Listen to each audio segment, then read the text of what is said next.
Our story begins with Sophie, a driven professional stepping into her new role as a manager at a prestigious publishing firm. Upon her arrival, she coordinates with the CEO, Ronnie, to host an introductory staff meeting.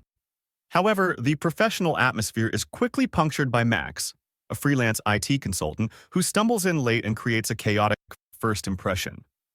Later, while trying to settle into her office, Sophie is agitated by a persistent hammering coming from the walls. She discovers Max is the source of the racket and firmly instructs him to conduct his repairs after hours so the team can actually focus. After a long day of meetings with the literary director, Friedrich, and the PR head, Denise, Sophie returns home to her husband, Johann.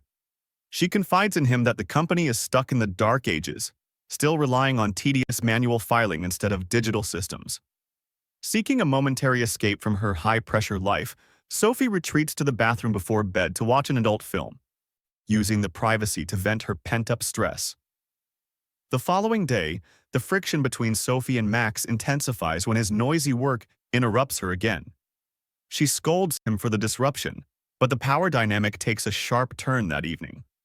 While Sophie stays late at the office to indulge in another private video to soothe her anxiety, she is unaware that Max is lurking in the shadows. He captures several compromising photos of her on his phone.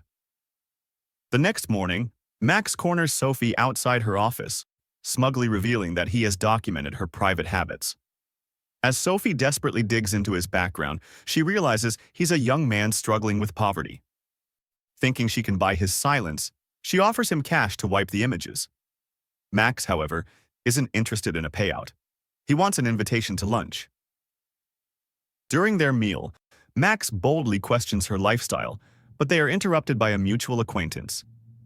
Afterward, Max claims he has deleted the evidence, but a skeptical Sophie seizes his phone anyway.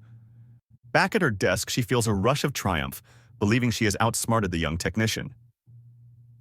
Chaos soon erupts in the office when Denise and Friedrich suspect their personal accounts have been compromised. They call for Max's technical expertise, but there's a catch. He needs the phone Sophie is currently holding. Sophie realizes the entire hack was a brilliant ruse Max designed just to get his device back. Impressed by his cunning, she decides to escalate their interaction. She reapplies her lipstick, hands it to him, and cryptically tells him that the shade represents her essence, challenging him to find a way to return it. Max is initially baffled, but the game officially begins the next day when he sends Sophie a message via an envelope. He explains the rules.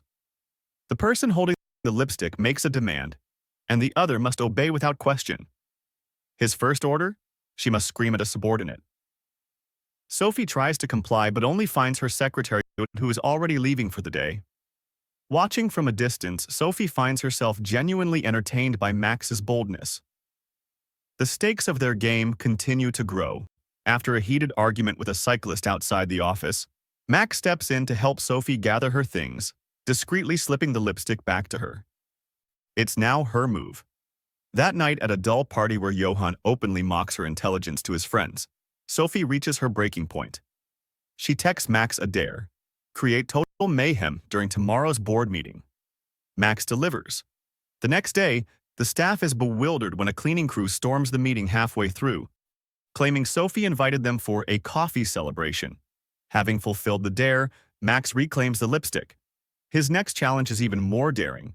He demands Sophie show up to work early the next morning dressed as a 90s pop star. To the shock of her colleagues, Sophie arrives in a wild, eccentric outfit. In a moment of shared victory on the street later that day, Max impulsively kisses her. Life outside the office remains complicated. Sophie meets with her daughter Isabella's teacher, who worries that the girl is becoming a social recluse. Meanwhile, as a major book fair approaches, Sophie realizes her hotel room is directly across from Max's. Holding the lipstick once more, she leaves a note on his door demanding he do something to grab everyone's attention at the event. Max responds by plunging the entire venue into darkness before vanishing into the night. Later, Sophie watches through her peephole as a nervous Max hovers outside her door, though he doesn't knock. The tension peaks at a press lunch. Jealous after seeing Max flirting with a secretary, Sophie whispers a daring request in his ear: make this lunch interesting. Max takes the challenge to a dangerous level, spiking the desserts with a sedative. As the staff begins to lose consciousness during a press conference, only Sophie and Max remain standing. They retreat to the pool together, and that night, their professional rivalry finally gives way to a physical connection. In the weeks following the fair, Sophie avoids the office, working from home to process her feelings. A distraught Max eventually tracks her down at her house. Sophie tries to end things, claiming their fling was a mistake, but she quickly caves to their chemistry. Their reunion is cut short when Johan returns home unexpectedly. Sophie hides Max by claiming he's there to fix a broken dishwasher. Disgusted by the lying, Max leaves, seemingly done with the drama. However, the bond is too strong. Sophie eventually apologizes and Max brings her to his home, where he opens up about his strained relationship with his mother, who views him as a hopeless womanizer. The office gossip also begins to swirl. The secretary warns Max that Sophie could be accused of workplace misconduct for her involvement with a younger man. Undeterred, Sophie offers the lipstick again, this time demanding Max take her to meet his mother for her birthday. The visit is tense. Max's mother is horrified to learn her son is seeing a married older woman. Things worsen at home when Johan unilaterally announces they are moving to London for his career, completely ignoring Sophie's professional life. When Max overhears that Sophie is leaving, he confronts her in a panic. Frightened by the gravity of the situation, Sophie lashes out, telling Max their game was just madness, not love. She throws the lipstick away and tells him she regrets ever meeting him. Max collapses in a grief-stricken breakdown, while Sophie is left devastated, secretly praying for a way out of her marriage. The breaking point arrives during a final dinner with Johan's friends.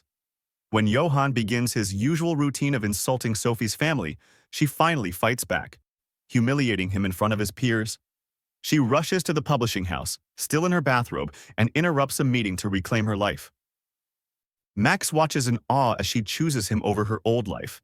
Sophie decides to stay, choosing to defy every social expectation and marriage vow to be with the young man who finally made her feel alive.